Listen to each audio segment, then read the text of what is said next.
آپ دیکھ رہے ہیں تعلیم دین یوٹیوب چینل کو سبسکرائب ضرور کیجئے اور بیل آئیکن کو ضرور دبائیے تاکہ آنے والی نئی ویڈیو کی نوٹیفیکیشن آپ کو صحیح سمے پر مل جائے۔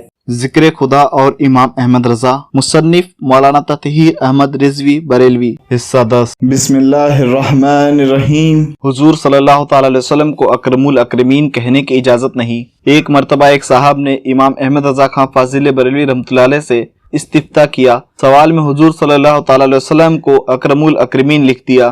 امام احمد رضا خان فاضل بریلوی رحمۃ اللہ علیہ نے سوال کا جواب مرحمت فرمایا، ساتھ ہی یہ ہدایت دی، حضور صلی اللہ تعالی علیہ وسلم کو اکرم الاکرمین کہنے کی اجازت نہیں۔ یہ نام پاک عرف میں اللہ رب العزت کے لیے ہے۔ حضور صلی اللہ تعالی علیہ وسلم اکرم الاولین والآخرین ہیں۔ فتاوی رضویہ جلد 15 صفحہ 270۔ کس قدر احتیاط ہے! حالانکہ اکرم الاکرمین کے معنی میں کوئی ایسی بات نہیں کہ جس کا اطلاق حضور صلی اللہ تعالی علیہ وسلم پر نہ ہو سکے۔ یقیناً سب سے زیادہ اکرم، اشرف، عزت و کرم والے آپ ہیں۔ کوئی مخلوق آپ سے برتر اور بڑھ کر نہیں، لیکن چونکہ اکرم الاکرمین کا لفظ عام بول چال میں اللہ تعالیٰ کے لیے ہی بولا جاتا ہے، اس لیے حضور صلی اللہ تعالی علیہ وسلم کے لیے اس کو بولنے کی اجازت نہیں دی، تاکہ لفظی اور ظاہری شرکت سے بھی بچایا جا سکے۔ اور اللہ تعالیٰ ہر اعتبار سے شرکت غیر سے پاک ہے۔ اس کے لیے جو لفظ بولنے میں خاص ہو چکے ہیں انہیں دوسروں کے لیے نہ بولا جائے۔ ایسے ہی ایک مرتبہ امام احمد رضا خان فاضل بریلوی رحمۃ اللہ علیہ سے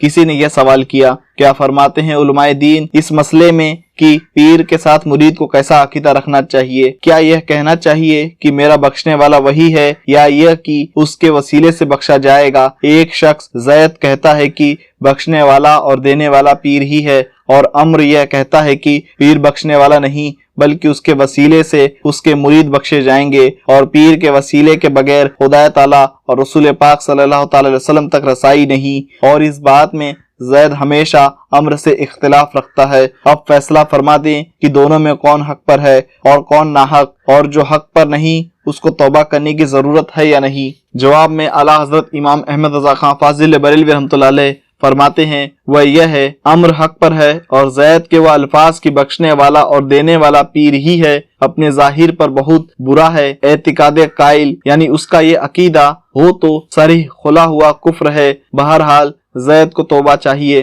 فتاوی رضویہ جلد 14 صفحہ 637۔ اس فتاوے میں امام احمد رضا خان فاضل بریلوی رحمۃ اللہ علیہ نے زید کو توبہ کرنے کا حکم دیا، اس بات پر کہ وہ کہتا ہے کہ دینے والا اور بخشنے والا پیر ہی ہے، اور اگر ظاہر میں معنی ہی اس کا مقصد اور مراد ہے، یعنی اللہ کی مرضی یا عطا کے بغیر صرف پیر ہی سب کچھ ہے، تو انہوں نے اسے خالص کفر قرار دیا۔ اور اس کا یہ عقیدہ نہ بھی ہو بلکہ وہ پیر کے اس منصب کو عطا الہی مانتا ہو، تب بھی انہوں نے زید کو توبہ کرنے کی ہدایت دی، اگرچہ یہ کفر نہیں لیکن الفاظ و کلمات احتیاط کے خلاف ہیں، لہذا توبہ کا حکم لکھا، اور امر کے قول کو پسند فرمایا اور اس کو صحیح قرار دیا، کیونکہ وہ کہتا ہے کہ پیر بخشنے والا نہیں بلکہ اس کے وسیلے سے مرید بخشے جائیں گے۔ اس سب سے ظاہر ہے کہ امام احمد رضا خان فاضل بریلوی رحمۃ اللہ علیہ عقیدہ توحید کے معاملے میں نہایت درجہ محتاط تھے۔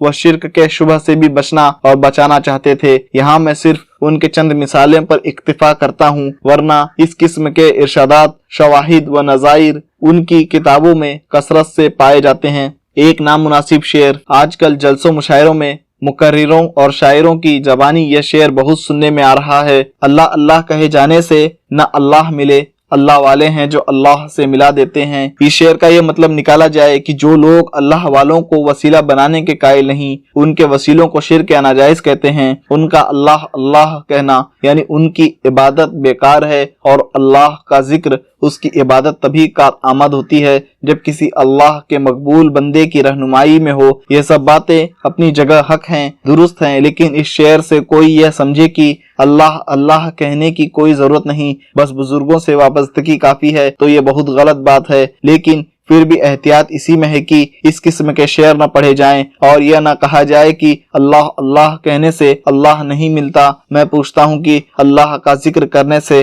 اللہ نہیں ملتا تو پھر اور کیسے ملتا ہے؟ اور یہ اللہ والے کس کا ذکر کرنے سے اللہ والے بنتے ہیں؟ اور قرآن کریم میں جو یہ فرمایا گیا، اور میں نے